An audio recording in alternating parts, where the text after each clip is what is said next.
Now, I think what's triggered you a bit, because you've got VDS, Sounds like vaccine derangement syndrome. That sounds way worse. Hi, I'm Andy, And I'm Roger, and welcome to The Middle, where we try to have thoughtful conversations about awkward topics. on our search to find the middle. We're going to give you last week's news today. That's a slogan we should put on a t-shirt. Stop touching her! I am tonight announcing my candidacy. Taylor Swift. Look, my biggest issue with marriage is that I think that it's fundamentally flawed institution that is built on the oppression of women. I will not be lectured about sexism and misogyny. Having truly rational conversations about controversial issues is risky these days. Andy. Roger, how you going? Oh, not too bad. All right, Roger. Well, some weeks ago, we did our episode on experts and Joe Rogan and the little tiff between Rogan and Douglas Murray. Yeah. And I think, we've probably got some slight differences. This is probably one of those areas of the middle where we've got, there's like a little bit of a gap between us. Like maybe not too wide, but like there's like probably a degree of like fundamental like difference of philosophy, like about kind of the merits of expert opinion, or if not the merits of, if not that, then, there's some sort of gap. So let's try and like flesh out that, right? So to flesh out and kind of pin it down, I've got 6 questions for you. All right. And I'm not going to add anything, so I'm just going to let you give your answer. Some of them are more yes or no. Some you might have some, kind of clarifying or nuance to add in. But I'm just gonna go roll through them, and you then I might have something to say at the end, depending on your answers. So Yeah, right. Let's start with the basics. So question number 1: do you believe that experts in a particular field, by virtue of their education, experience, and training, are generally more knowledgeable, less prone to error, and better equipped to make sound judgments than the general population? Or do you think that assumption is overstated? Oh, straight off the bat, I think the assumption is overstated in some arenas, right? And okay, let me paint you the picture of a chiropractor who has trained and done significant training, yet they feel that training, a vast percentage of them feel that training allows them to paint a very wide brush on using chiropractic means to cure a whole range of illnesses, not directly related to back pain, right? So there are things like that I think it matters where you are. Now, if you were to say, would I believe that, say, someone that has a mathematics background or a physics background or engineering background, STEM, would have a general higher percentage of being right than someone who wasn't trained? Absolutely. But I think that it does matter what kind of expert they are. All right. We'll hold the thought with the chiropractors, but just in general, like experts in general, so forget chiropractors for a moment, but just in general, experts are more knowledgeable, less prone to error, and better equipped to make sound judgments than the general population about their areas of expertise. Yes. Okay. All right. Number 2. So let's test the boundaries of that idea. So do you think this holds true across most fields of expertise, medicine, law, engineering, economics, climate science, and so on? Or are there areas where you think expertise fails to deliver better judgment? What fields come to mind where the experts might not actually be any more trustworthy than lay people? Okay, I think I jumped the gun. I'll throw chiropractors in there. I'll throw psychic mediums. you could train for that. I'll probably throw in the clergy. They spend a lifetime dedicated to becoming an expert on a essentially false premise. And I think that so the clergy. I think actually would probably throw nutritionists half a foot in for nutritionists and dietitians.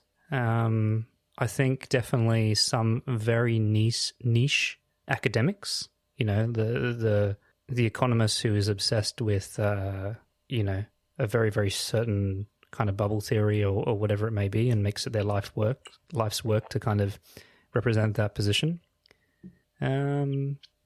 Education specialists, like curriculum specialists. Yeah, those are the ones that come off the top. Okay, all right. But would it be a fair thing to say that, like from that it's much easier to come up with a list of experts who do know what they're talking about? Yes. Then, okay, all right. All right, number 3. Now consider a clash between different types of knowledge. So in situations where experts have a deep subject matter knowledge, but non-experts hold specific local or lived experience, say a doctor advising a patient whose symptoms don't fit textbook patterns, or an economist forecasting trends that don't match what people on the ground are seeing. Whose judgment should we value more if we had to choose, the expert or the local? All right, so this is probably where my bias is very strong, that actually if you are after very specific outcomes or effects in a specific environment, then you cannot beat the knowledge of the tested. Right. So if your labeling of local is someone who has lived experience, has information, has essentially applied the scientific method through their own results, albeit impacted by small sample size, then I always have a bias towards people who have tested their theories at a local level in the environment, rather than theoretical or a priori knowledge or something like that. So just to steer this more, just to be clear, so this is about experts versus non-experts. So this is about the individual who says, "Oh, you've told me that I've got this thing because it meets, some diagnostic manual that they have, a GP has, for example," versus the person who, it doesn't feel like that. It feels like something else. My spidey senses tell me it's something else. Or, the local person in the, Appalachia saying, "Hey, like, free trade doesn't work for me." Like, so it's those sorts of examples rather than, like a local person who's got, like, who does tests against the scientific method, their propositions. Yeah. I want to agree with you. And I probably would agree with you if you gave me. Well, I'm not putting a proposition here. Yeah. So okay. Let me cook this one. I would agree with you that, say, if like a health minister came in, let's not go health. Let's say like an economics person came in to certain parts of Appalachia or the Rust Belt and said, "Hey, look, guys, tariffs are bad," and then the local population are saying, "No, tariffs are gonna give me a job back." Then yeah, like that's exactly the dynamic that I would agree with you on. But the problem is that local, time and time again, people come in from the ivory tower with high-held views without engagement and an elite point of view that doesn't take into all the factors on the ground of why things may or may not work because of a local market. And even getting out of that mode of example for a second, like say I think I used in the experts episode a gym example. So do I trust the jacked guy with muscles and veins popping out of himself in the local gym, or do I trust the weedy PT trainer who has a doctorate in muscle, development? And of course, like I've got a bias towards the person who has trialed it and learnt and has had the results, obviously. All right. So in the interests of drawing out a specific decision, so the expert or the local, I'm going to give you an example and I want you to tell me who you're going to trust. I'm not going to give you many details. Let's say a 50-year-old goes and sees their GP, and that 50, so I'm not going to tell you anything about the 50-year-old. That 50-year-old, suspects they might have a condition of some description in their mind, and that's why they're going to the GP. The GP has listened to everything that individual is saying, and the GP has said, "No, I don't think it's that. I think it's probably this other thing. We can do some..." In fact, I don't even think, based on what you said, I don't even think there's any merit to doing any testing. Come back in 2 weeks if it still, feels that way. Or the patient who doesn't buy that, and the patient who thinks actually that I'm like what this doctor said doesn't align with my own sense of what I'm feeling. Now, the flaw in the example that I've just given might just be that out of risk aversion, you might, the patient has skin in the game. So maybe, go and get the test, there's no harm, there's no regrets aspect to it. But if you had to put money on who was right, maybe is the more like, unbiased way to sort of frame it.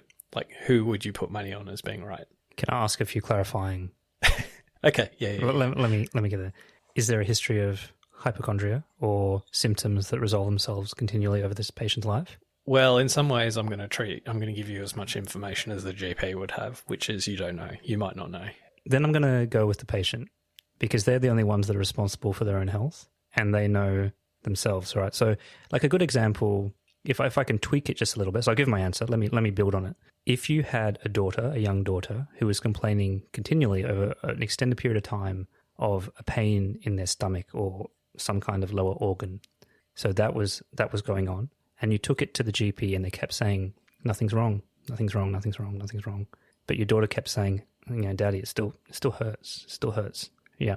So again, like number one, that's a bad GP because it's affecting your daughter's quality of life, is causing you mental grief, and they're not providing the service. They're not just a human flesh kind of pathology results interpreter. They're meant to be a part of your health, your family trusted health advisory, right? So if they're not providing that for you, they need to take that into account, that actually there is something going on here that's causing a drop in the quality of life, a concern, a mental health concern, potentially, and they need something. They need closure. They need something to do.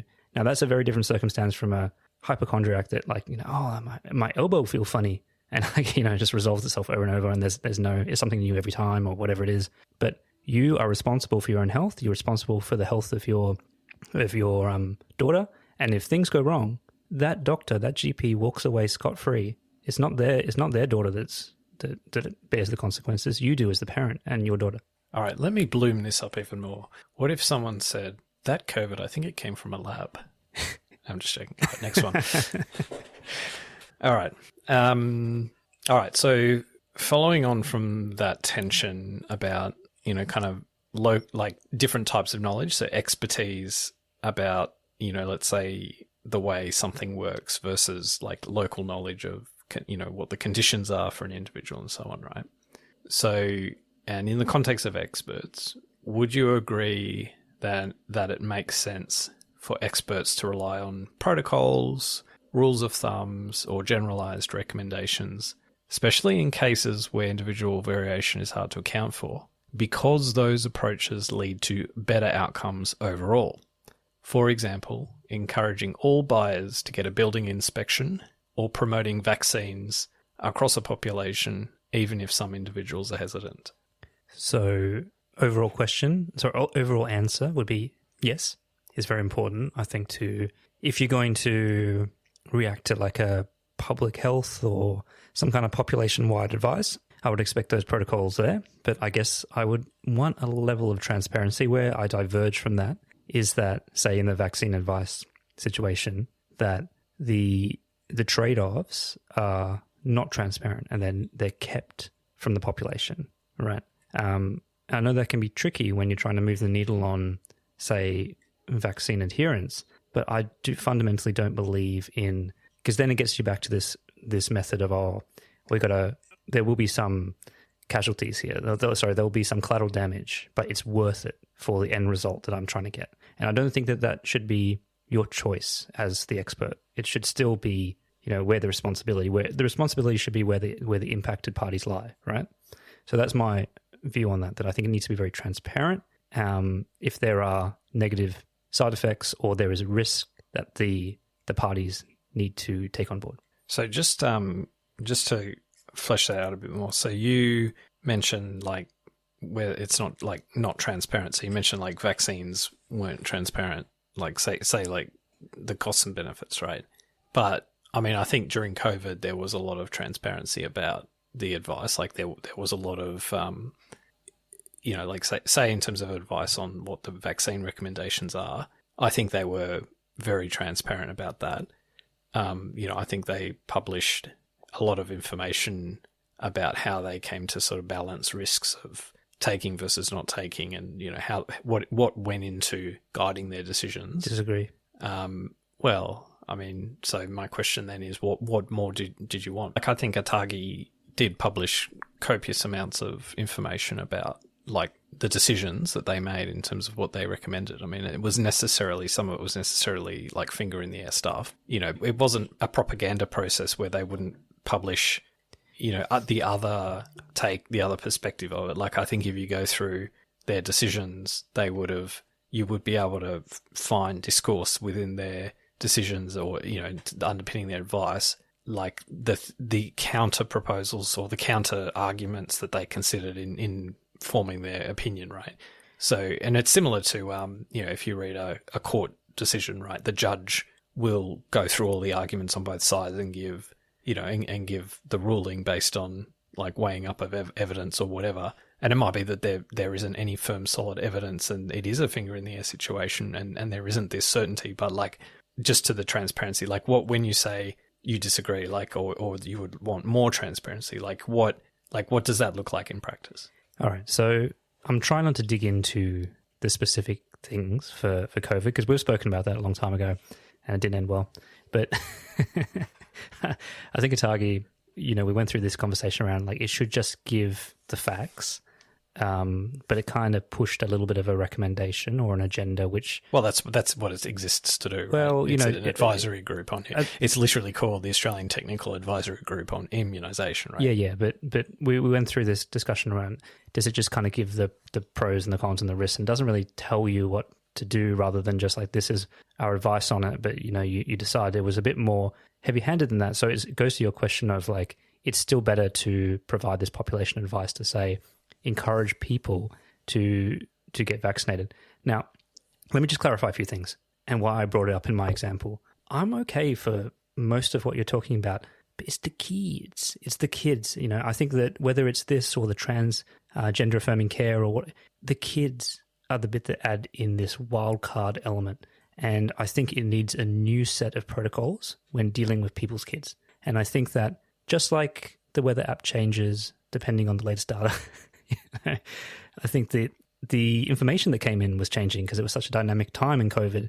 And so it's not, I think you need to have that extra level of caution when it comes to recommendations around kids and the risks that are associated to them. And I think that when I say it wasn't disclosed, was that if these calculations, if this calculus around the number of kids that would have adverse side effects versus the, symptoms of COVID, if that was like done, that calculation was done, and they realized that it was best to do this way, that didn't make it down to a coherent discussion through the health network in Australia. So when I went through that example, my personal example with my own daughter, the GP, either through lack of capability or training or lack of access to this official information of how to talk about it, they just couldn't really justify. There's like, it is our recommendation that you get your child vaccinated.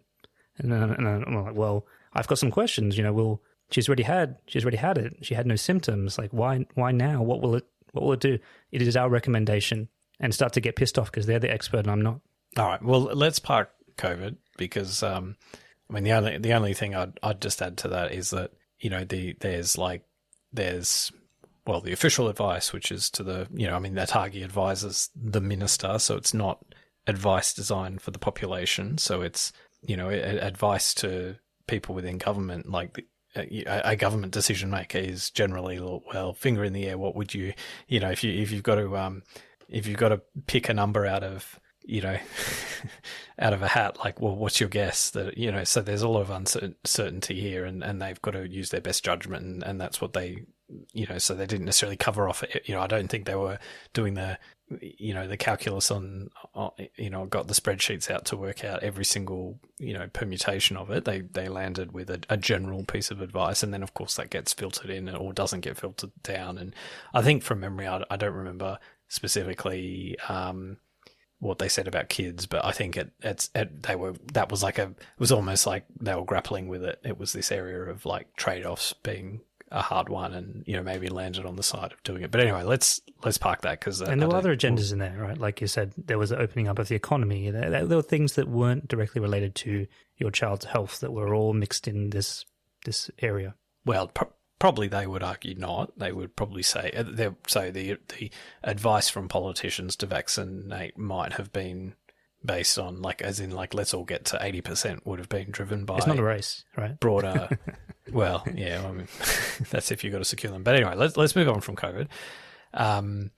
So just to recap on that, I think what you were saying is that, like, yes, you do need to have these kind of generalizable protocols or approaches or whatever. Like, it's a reasonable, way to deal with these sorts of like ambiguities where there's these deficiencies of information or so on. But, let's not be too ideological about it and give people space to, grapple with the issues themselves, I guess. Yeah. Like, I think that what I would also add, just as a sentiment, is, I work with data, right? And I think what a lot of people don't have what the kind of everyday person probably doesn't have a appreciation on is like a general view of statistics and the fact that things fall on a distribution. And when you start to kind of understand that, it becomes very clear that there's no like truth essentially in a lot of domains. There's the bulk of where results will be predictable, and then there's different deviation curves that are where results become unpredictable. And so it's never this idea of like, this is always true. It's like, this is true in majority of the cases. So it's like, it leads you to this view. And if you've tried to actually follow the scientific method in non-laboratory conditions through work or through using analysis and stuff, you find out very quickly that it's very, very hard, because the way you collect data matters, the way like the variations, the different factors, the variables. Like, I think sometimes you can get bamboozled, and especially everyday people can be bamboozled by the data. And whether one factor rises or falls, or there's a significant score or probability factor against a null hypothesis or something technical like that, it doesn't always relate to real world results. And it goes back to your idea of like trusting the local person who's done a bit of trial and error and understands what's happening on the ground versus the academic. All right, let's move to the next one. So zooming out to the institutions that produce and house expertise. So universities, government departments, peak bodies, traditional media. Do you believe these institutions are still structurally sound, or if they ever were, I guess, and worthy of public trust? Or do you think they've become compromised in ways that should make us more skeptical of the expertise they represent? Have they improved over time, or are they getting worse? So straight off the bat, I want to say I still call Australia home, and Australia has gold-class institutions compared to the rest of the world in a lot of areas. So, like, I trust very strongly, like, the TGA, who looks after our administration of food and drugs and things like that, right? Like, I feel like they have very high standards, and I feel well protected by an institution like that. Then again, I look at the capture and what's happened to our academic institutions, and I do feel there is some decay and compromise, especially in our universities, but even in our schooling system. So I feel that is an area, and I've already kind of voiced my concerns about health and the way that GPs respond to people, and the transactional nature of and the proliferation of bulk billing mass kind of medical centers that run in 5-10 minute increments, and you never see the same person, and there's no relationship. You've either got diabetes or you don't. You come back with a high cholesterol or you're not, and that determines your plan. So there's all that kind of stuff that I think that there is a bit of an issue. So I guess a long-winded way of saying it depends on the institution. All right, if you had to pick, so broadly conceived, the institutions of expertise, which includes a diverse, not just universities, but government, civil society organizations, media, can you still trust them? And then are they getting better or worse? Yeah, I believe in the maturity of. I believe that they are progressing. I think that they're getting more sophisticated. Every single institution is getting more sophisticated. And my only beef is probably, say, when I was talking about education, it's getting more sophisticated, but potentially in a direction that I don't see as very productive. But yes, okay, all right, I agree. All right. So last question. So this loops it and ties it all together to, I think, what got us starting to talk about this topic. So let's contrast that with what's emerged in their place. With the rise of podcasts, independent media, influencers, and so-called citizen experts, do you think the public is now better informed and more empowered to question flawed narratives? Or are we seeing the erosion of a shared understanding of truth, where everyone's an expert and no one can be trusted? Compound questions, Your Honour. I think that I always remember that. Well, okay, maybe let me draw the dots more explicitly. I think one of the things a theme in a lot of your responses to this sort of, in this space, has been there can be no harm in people coming together and talking about things or engaging in these things, including these like new media, and that it's ultimately a good thing. So I'm trying to challenge, a space where, okay, it might be a good thing for some people in some situations, but to find a space where you can possibly know too much of the wrong thing. Yeah, look, I think that there are certain...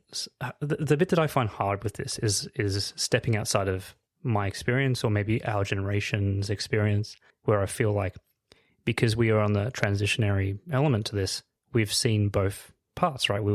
We grew up in a core foundation of what you're talking about, where there was consensus on a lot of things through legacy media and institutions, and now we've moved very much into this saturated podcast, new media landscape.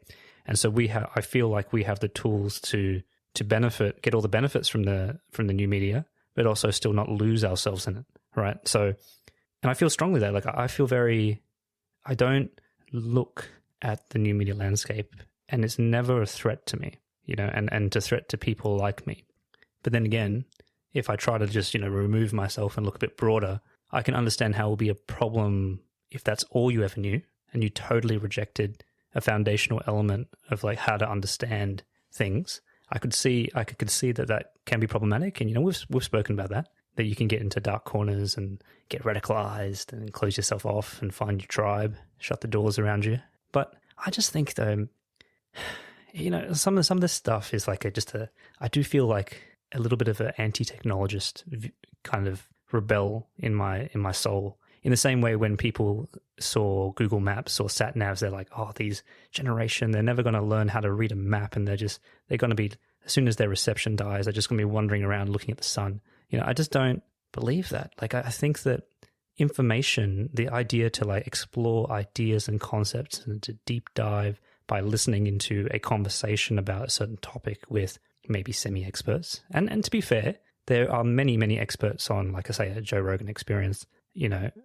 The host is just not an expert. So I think that access to information, I still do believe, makes most people's lives better. And even if it's not, if they don't come away with it, a polished view and consensus, they've got questions and they keep on. I think the enemy here is disengagement, which I tried to discuss at our last episode. And anything that, it's like getting boys to read anything, like anything that's a bridging pathway to that, I think leads to a career of being curious and learning. And so that's why I think it's a good thing, right? Like, and I think the dangers are overstated, in my opinion, right? Like, I know that you could probably make a line of argument that Trump is the beginning of a lot of things coming home to roost in this space, but I just don't think so. Like, I think it's just a correction, and we're still on a good path. We're still on a good thing. Like, I like the fact that people have a thirst for conversations. All right. Well, I might just, that's the end of my questions, but I might get a touch on that last bit first. So I think the issue for me is that, like, we have these legacy institutions, right?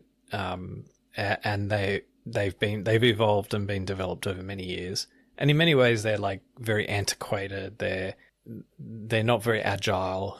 I mean, look at a university. Like they still write their key shit in Latin, like even in Australia where we never spoke Latin.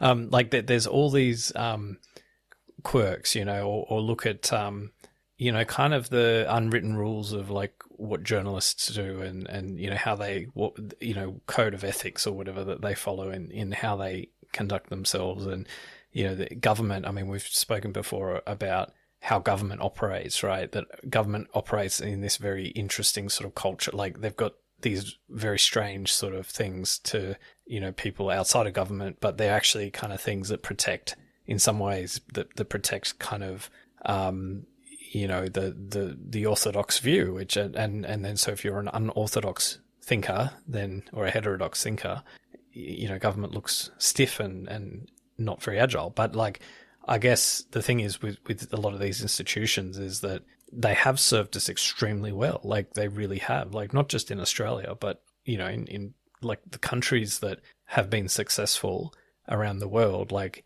you can pretty much draw a like direct correlation to the quality of their institutions and their economic prosperity. So, in the United States is absolutely up there, right? Yeah. So, and Australia too. So then you contrast these really stiff kind of, in some ways, completely inagile, or whatever the opposite of agile is, sloth-like rigid beasts. They can't compete with new media, because new media is like, I mean, how can bloody, the 7:30 report compete with Joe Rogan, like, can I like he's freaking smoking a spliff, like it's like. Can I interject here though? But because I think the thing that we're missing, and I think this is a point of difference between us as well, is you hold less space for understanding bad actors and corruption and things like that than me, because you kind of have more of a systemic view of things. But I think one of the reasons why new media is also so successful is because of the authenticity that it is free from corporate or political bias. But is it really though? Well, like really, that's is it? Again, because I think it isn't. I think it's the opposite. I think it's more subject to biases. We're talking about ideals, capture, right? and all the rest of it. So there's been plenty of times where anchors, journalists have been fired from a platform, from a broadsheet or a channel or whatever it is, even in modern day, because they didn't align with the editorial view or whatever it was, right? Or they have big sponsors. Like, you can't tell me that, say, some of these institutions that are backed by outside funding doesn't influence them. Like, so for example, let's talk about universities because they are an easy target. Qatar is a massive financial contributor to some of the Ivy Leagues in America. Why would they do this? Do they just love the idea of being a good citizen and funding education in America? Of course not, right? So I think that this idea of like institutions are not impervious to outside sources, influences, corruption, all this kind of stuff. And new media or these kind of renegade institutions and new institutions are trying to push back against some of that stuff as well. Well, I think the risk is to see the new media as like almost uninfluenced by these incentives and kind of influences, right? Whereas actually the opposite can be true, because they're easier to buy off, right? And where the buy off means like buying them out, let's use that as broadly conceived, but it could be literally buying them off, but it could also be more subtle.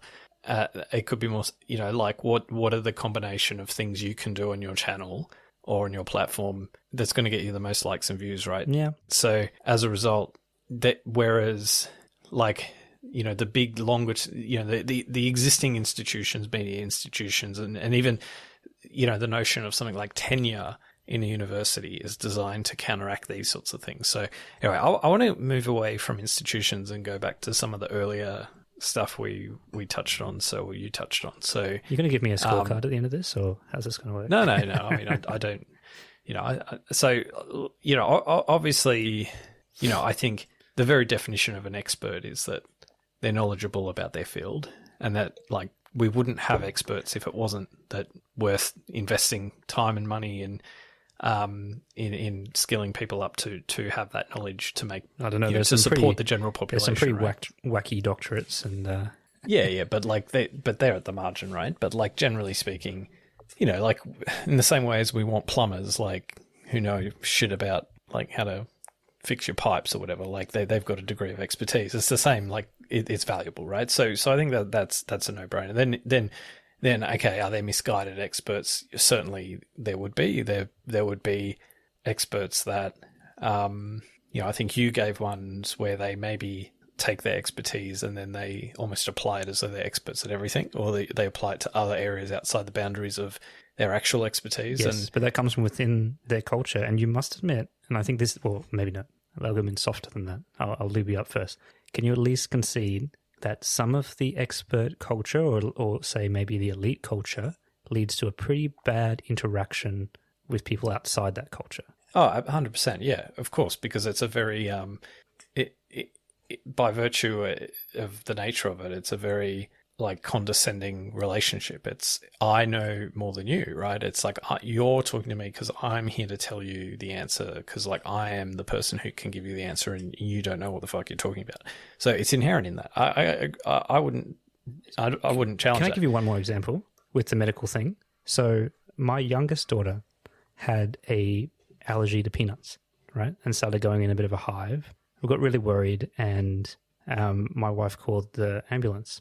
The paramedics came in and they're like, they're monitoring her and they're saying, oh, it's touch and go here, but what I could do is I could give her a shot of adrenaline to just make sure her airways open up and everything like that. And, she was, 12 months, 18 months, like between that 12 and 18 month period at the time. And I said to the paramedic, are there any side effects to this? Like to giving a child this young, like a shot of adrenaline? And he's like, oh yeah, the side effect is that she could stop breathing, mate. And I was like, and then afterwards, like we didn't end up taking the adrenaline shot because she kind of was recovering or stable. And then afterwards, the paramedic asked my wife, oh, is your husband an anti-vaxxer? Do you see what we're working with here? Like one question that I asked. And it wasn't, like it was just sitting there monitoring. It wasn't like alarms going off, rushing into an operating theatre where I'm trying to slow down the process. About my 12-month-old daughter getting a shot of adrenaline and they don't even want to take the time to say, hey, is there any side effects here? It's like, no, you're just obstructing things. You're some anti-vaxxer. Yeah, I think obviously don't want to, that's a personal story for you. So I want to sort of generalize it away from that if I can. But I think sometimes the attitudes you get in circumstances like that are because, especially in medical professionals, often dealing in high pressure, high stress situations. Now, they would encounter on a very regular basis, like they're in this catch-22, right? Because they want to, like they're there as the experts. And I'm talking about not just, paramedics, but like in, say, a hospital, right? They're there as the experts and they've got to, like for them to do their job, they need a degree of like almost. Oh, I've lured you into this one, Andy. Think of how the hang standards on, you feel about police officers and auditors. Think of that. Let me finish the thought. So they're employed there to do their job, but they're doing it by consent. And they would see this stuff time and time again, and they would see many situations where people don't do what is in their own medical best interests, right? Now, whether that was the case or not, I don't want to get into the specifics of that situation, but they would see that time and time again, and that they react to it. But I think that's the equivalent of me as an economist thinking, why the fuck in 2025 are we talking about putting tariffs on? Like it's that they would go through that. Now that's probably an extreme version because like I think the tariff example is more extreme than questioning the doing due diligence on various health treatments and so on. But like that, that's tariffs have any side effects? Can we at least pause and you just tell me what the side effects might be? In 90 days, we're going to make America wealthy again. Make America healthy again. Yeah, but I'm just okay. So going back to why I said that was more just sometimes I think that the elite or expert culture alienates other people when it's actually their job to use that expertise to help them. Yeah, but I think in general, like there are very few professions or fields where you wouldn't trust a lawyer to give you the best advice on the law, or you wouldn't give you wouldn't. If you want Storm Financial comes to mind. Yeah, but you're not going to go and let's go get some electricians to help us instead, right? Or it's pretty risky going to financial advisors. Pluck a person on the street. Like, it doesn't mean it's perfect, right? But there's a difference between holding experts to some sort of, standard of perfection versus the next best alternative being, let's just like roll the dice and go for some random on the street to advise us instead, right? Or we go with our own instincts, right? But then I think where I think there's a tension, or that we would certainly, and I think it's an interesting thing to explore, but it's something I know that you're passionate about, comes down to this, like, and that example, well, I think there's two things. One is skin in the game. So The key. one is knowing like the consequences of this decision impact you more than the expert.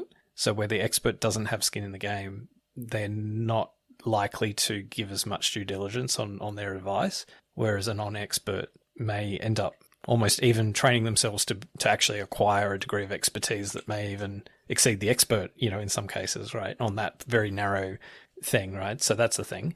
But then there's this other piece of like local knowledge,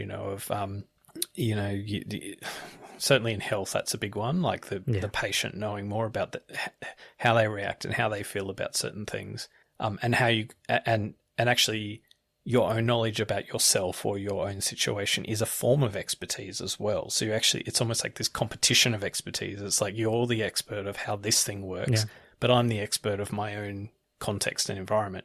And then how do you reconcile that? Yeah, it's their job to help you reconcile it. That's what I was just saying, right? Like if they just had a bit more bedside manner, they would be able to do that, right? And like we've talked about in the parenting realm, feeling like you cannot trust your own parental instincts because everyone's a fucking expert now, so and outsourcing that. Like you can't outsource your responsibility totally. You need to work with the experts, right? And you need to work with people who want to work with you. Otherwise it just doesn't happen. Like I think the good thing around before I leave GPs alone, Malcolm Gladwell had that really good thing around success and all that kind of stuff. I can't remember exactly what book it was, but he looked at the differences between health outcomes for like people of color or, black families and Caucasian families. And he found one of the biggest difference was a sense of entitlement in the kids. So at the end of every GP kind of checkup with the children, the doctor asked, do you have any questions to the patient? And in the black, in the black or people of color, they didn't have any questions. They never had any questions. They're almost like scared of authority. They didn't want to, just want to get out of here. I just want to I don't want to talk to you or whatever. But the white kids, they asked like a million annoying questions because they had this sense of entitlement. Like, you're the doctor, you work for me. Like, like I get to ask you questions. You got to explain things to me. And over time, that leads to better health outcomes and a much more functional relationship between you and authority, right? Like, I think that's part of this as well. I want to give you a thought experiment and see how you react in a situation. So imagine I want to kind of make it like COVID, but not COVID. So it's, you think of COVID as the sketch of the example, but let's How accurate was that movie, Contagion, by the way? So good. Okay, imagine Contagion. Yeah. So something like COVID, but not COVID. So we can move away like any specific kind of prior knowledge of COVID, right? Imagine you've got a very similar situation in terms of like vaccines and like the balancing, like a different vaccine. So not the ones that we would dished out for COVID, but different vaccines with different fundamentals. Let's say you're the Minister for Health, right? Or you're, a senior politician, right? So you yourself, you're not an expert. You're just taking advice. And let's imagine the advice to you is that, look, 30% of the population, maybe 40% of the population can grapple with the very specifics of the guidance, and like they can even engage in the trade-offs, and they can navigate that themselves, right? So yes, we can trust like a segment of the population to do that. However, 70% we know like can't do that. They'll get caught up in other kinds of sort of maladaptive sort of thinking about it, or they'll not just conspiracy. It might even be apathy, could be a whole range of, or even just incompetence, right? We have to remember 50% of the population have an IQ of less than 100, right? So the advice to you from your health department, right? And your job is the health minister to consider like the whole of society. RFK. Yeah, got it. The advice given to you is, well, look, you can empower individuals, but empowering individuals in this way is going to, like, we estimate, like we've done the robust like models like to work it out, and we reckon that if you allow this empowering approach where you give people all the information, education, and all of that kind of nuanced stuff, we reckon about 10,000 people will die, as a result, because some of that information will go to the 70% who can't make any sense of it. Yeah. But we've done this other analysis, and what we've worked out is that if you just go with a simple, like, yeah, you Team Australia or team, we're going to get 80% and everyone's got to have it, and just everyone should have it. And, we'll give very simple, clear messaging of like, go and get it. Everyone should get it. And we're not going to do bespoke sort of advice and opinions or, people can still do it, like make their own judgments, of course, but we're not going to acquiesce in this. Like, we really are going to give a very clear message, right? And that's probably going to filter down on, to the GPs that are asked by their patients, like, should I get it? And they're probably going to give that kind of terse, our advice is to have it in the way that you explained, right? But we've done the modeling on that, and turns out that only 5,000 people would die instead of 10,000, right? Yeah. Which of those two are you going to pick? Yeah, of course.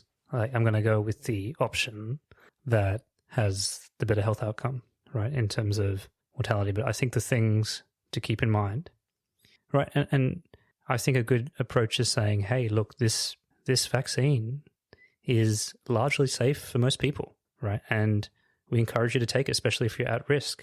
If you have any concerns, talk to your GP, give the GP the FAQs for people who are concerned. They're all singing from the same hymn page, right? And let them do their job, right? Like when all this came out, it was just like, don't listen to Rogan, don't listen to fucking Pete Evans and eat bone broth or chug bleach. Go talk to your GP, who they're the only person that can work out whether it's right for you. Like, that is the system. That's how the system's meant to work. So yes, answering your question directly, of course, I'm going to, as the health minister, you have a responsibility to limit adverse impacts, but you also have to have your mind on fixing the system of how it works around relationships with GPs, and also not letting people lose faith in the system. Like, if you overstep your bounds, if you overshoot these things, you might win the battle but lose the war. And I think some of that is what we're seeing, right? Like, not to get into, because this is meant to be a COVID neutral example, but I think probably what you've just explained then. It matches my recollection of what actually happened during COVID. It was like, yeah, don't listen to Rogan, don't listen to these other whack jobs. Speak to your GP if you've got concern. Now, I think what's triggered you a bit, because you've got VDS, sounds vaccine like derangement syndrome. That sounds way worse. Yeah. STD like. So you've got VDS, right? I got the flap. So it's like, I think for you, it's I think you've been like, I almost sense it. Like, I think you would, and I can just imagine you in this GP visit, like, just being triggered by this like belligerent kind of doctor, GP who isn't treating you like an intelligible human being adult who wants to genuinely discuss it and engage in the questions, right? And I think that was probably a really poor experience you had.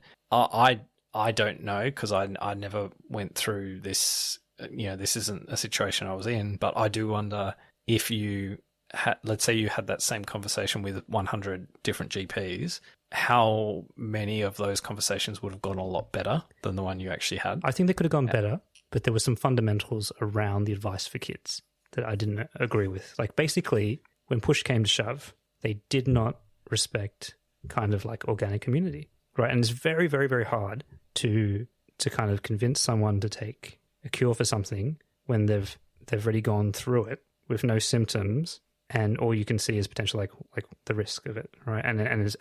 It's new, it's novel. Your kids are young. Like, it needs extraordinary claims, and extraordinary results, or whatever, or evidence, right? Like, I think that I would have, if I did the 100 GP test, I would have got some people with better communication skills, and maybe people that gave a little bit more engagement and respect to the gravity of the situation about kids. But it still would be fundamentally like a missing hole, because they are following the advice. Yeah, I mean, I think the correct response to your question should have been something like, well, look, there's this group that, of eminent immunologists that understand this stuff better than me. This is what they reckon. This is what they've come to. But, none of this stuff is certain. It's very unclear. At the end of the day, it's good that you're engaged in it. my advice, because I don't have more expertise than this group.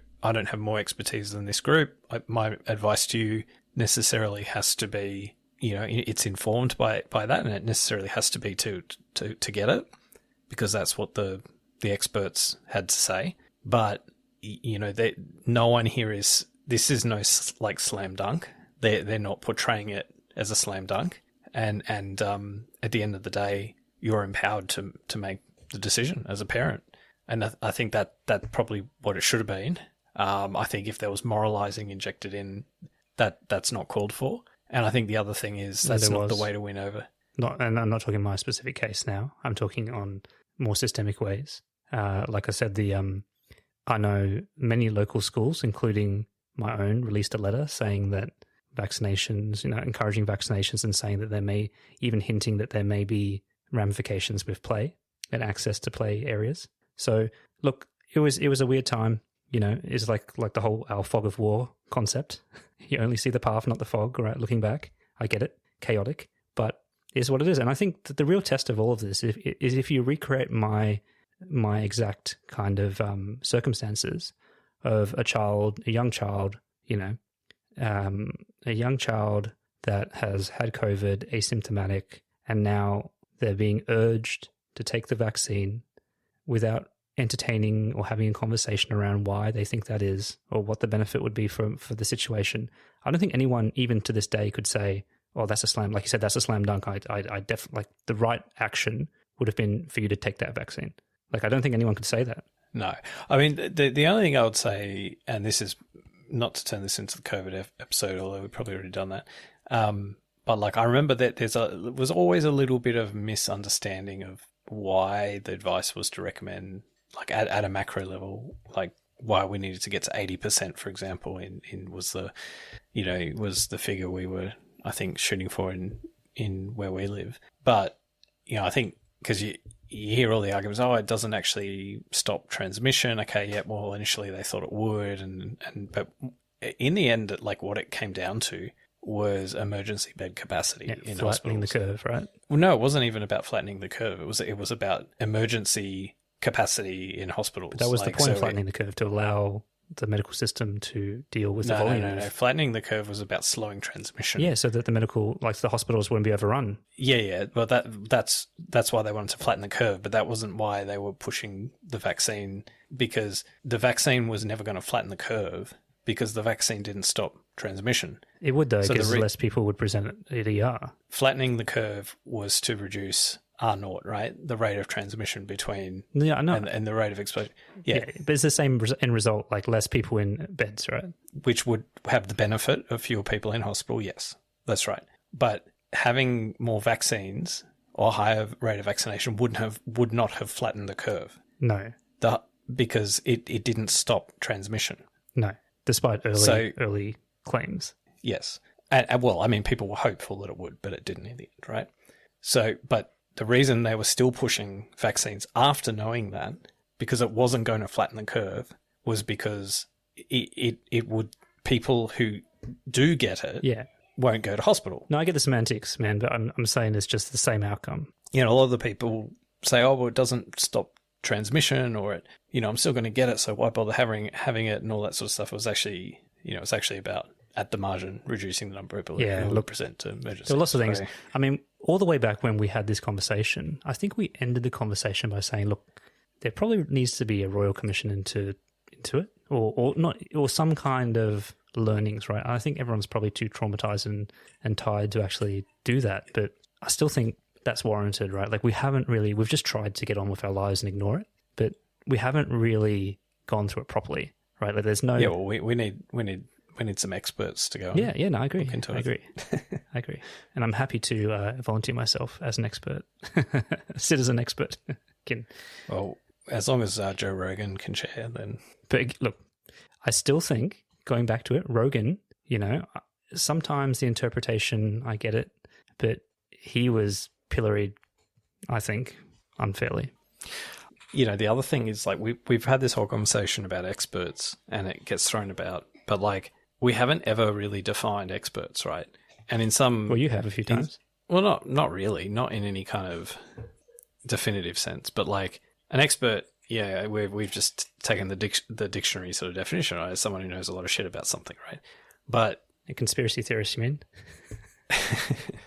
well, because I just think that a lot of this talk about challenging experts, the people who can challenge experts, who can actually challenge experts, are experts. Yeah. So there's this really silly thing that goes on where, like, let's go back. Let's go to like one of the examples from the Douglas Murray Joe Rogan episode on where that was challenged. Right, there was a bit of discussion about, like, you know, the different views of like Churchill and you know, during World War II, and how much of a villain he was or wasn't. Anyway, I'm sure an esoteric rabbit warren, but I guess the point is really the only people who would be really qualified to engage in that debate would be an expert, right? And so if you're claiming that he's, you know, a villain, like you're already lost to begin with, right? Because you can't challenge expert opinion unless you yourself are an expert, right? The problem is some arenas, like expertise, you know, being knowledgeable about something is not the same as being able to draw conclusions, right? Like, I think history is one of those things, right? Like, and you know, like, I mean, you talk about institutions and things, right? I think that the reason we have less faith in institutions also is aided by the fact that we're more diverse now. And when you have your history books being written by, you know, white colonizers, and then you throw in some prominent First Nations people, and then you throw in the Dutch, and you throw in more prominent voices from like Islam and all these other things, like you just end up with more challenging and more conflicting takes on things, right? Like, I think that there are some arenas where truly it is interpretation. That's why I go back to STEM. You know, like, I have a lot of respect for those things, right? And physics and all this other stuff, right? Like, there is a true core of expertise there, right? But there are things that are very grey, right? Like, I think it's probably more that, like, you can know a lot of knowledge about, you can know a lot of, you know, what you perceive to be information about certain topics or whatever. But if you don't really know, you know, answers to questions like, have any of those things that you think you know been discredited? Have they followed best practice methodologies to gather the data, to your point earlier today, right? Has it followed an appropriate sort of deductive sort of reasoning approach to kind of get to the answer? Like, or have you just picked up some conspiracy theory from the 70s, you know? Like, there's like, and these are this is what makes an expert and a fan of history of history, and not a historian. I always remember when I started my first job, we were preparing this report for this certain financial institution, and we met with the head actuary. And for those who don't know, actuaries, you know, someone who's incredibly talented at maths and figures and stats, and they, you know, can calculate risk and all sorts of different, like, systemic equations. And he sat down with you know, the consultants at the time, and they're like, and he said to we asked, you know, what are the themes, or what have you seen? And he's like, well, what story do you want to tell? Like, what do you actually want? And we're like, I was sitting there as a very, very junior person saying, well, isn't there like a truth? Like, isn't there an actual truth in the data? And he's like, no, well, what do you want to show? And I'll give you that. And I think it's like, it can be the case with a lot of things, that you can show different effects. Things can be manipulated to prove certain things, right? Like, there's not always this heart of the Enlightenment at everything, at every null hypothesis. Like the opposite of like institutional expertise, right? Like, that's why you need... No, you need a hell of a lot of expertise to get the data right, to show whatever you want. You know. No, but, well, I mean, I guess this is the thing, right? Like, when we talk about institutions, right? This is why you need institutions that can call that stuff to account, right? Because, I mean, like, in my line of work, I mean, you pay a consultant, they'll give you the answer you want, right? And it takes a degree of acumen to be able to, in reading those commissioned by other people, like, you need to be able to work through and actually pick out all the bullshit that's in them, because and that's what experts can do, right? And that's why you need to be able to, like, understand this stuff at the, you know, to use the fun analogy, the 4D chess level, and not just simply the 1D chess level, But I think, look, just like anything, any profession, elite, expert profession, there are really good ones out there. There are a bunch of mediocre ones, and there are some truly horrible ones for a range of reasons that don't always involve the quality of their expertise, but sometimes it does. So, like I use the financial advice thing, right? They have advisor in the name, in the title. They are giving you advice. They're supposed to be experts. But let me tell you, there are ones that will ruin your life, and you hold the responsibility, not them. Well, sometimes they go to jail. But I'm just saying, like, the you have to be careful about some of this stuff. It's not, there are experts and there are experts. It matters, like you said, how they're governed, which goes to your point about how important some of these regulatory bodies and institutions are, right? And I'm not disputing that fact, but it's good to have a sense of entitlement when dealing with your experts. Question them in the right way. Try to get involved in the things that you care about or where you carry the most personal risk. Like, that's your responsibility, So that's my view. Well, skin in the game, I think, is the... Yeah. Like, and it was a ladder, right? Like, I my partner in it... No one cares about your money more than you do. Well, your kids, right? Like, your kids want the very best of financial advice for you and the very worst of medical health advice for you. Yeah. All right. Over and out.